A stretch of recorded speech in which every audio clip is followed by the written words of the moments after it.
ایک چھوٹے سے گاؤں میں علی نام کا ایک لڑکا رہتا تھا۔ وہ عام بچوں کی طرح نہیں تھا، اسے پرانی سنسان جگہوں پر جانا اور راز تلاش کرنا بہت پسند تھا۔ گاؤں کے باہر ایک پرانا ویران محل تھا جس کے بارے میں لوگ کہتے تھے کہ وہاں رات کو عجیب آوازیں آتی ہیں۔ کوئی بھی وہاں جانے کی ہمت نہیں کرتا تھا۔ ایک دن علی نے فیصلہ کیا کہ وہ اس محل کا راز جان کر ہی رہے گا۔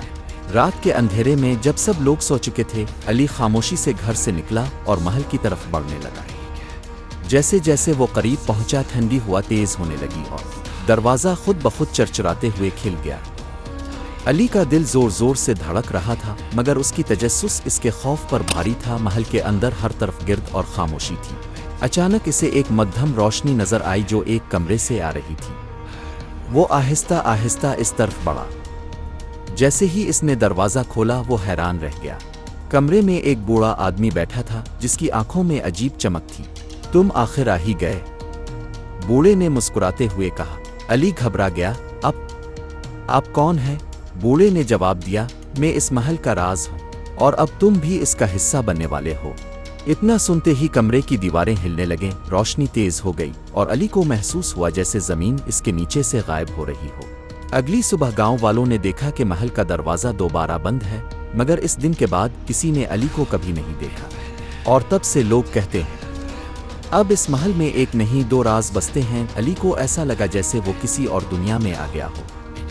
جب اس نے آنکھیں کھولی تو وہ اسی کمرے میں تھا، مگر سب کچھ بدل چکا تھا۔ دیواریں چمک رہی تھیں اور بوڑھا آدمی اب پہلے سے زیادہ طاقتور نظر آ رہا تھا۔ یہ پہلا راز ہے، بوڑھے نے کہا۔ یہ محل وقت کو قید کر سکتا ہے۔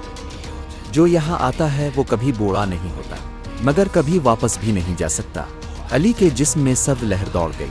اور دوسرا راز؟ علی نے ہمت کر کے پوچھا۔ بوڑھا ہنسا۔ دوسرا راز تم خود ہو۔ اچانک دیوار پر ایک آئینہ نمودار ہوا۔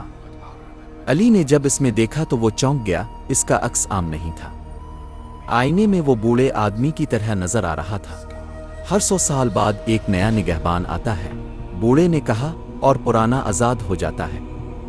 تم آ گئے ہو، اس لیے اب میری باری ہے جانے کی۔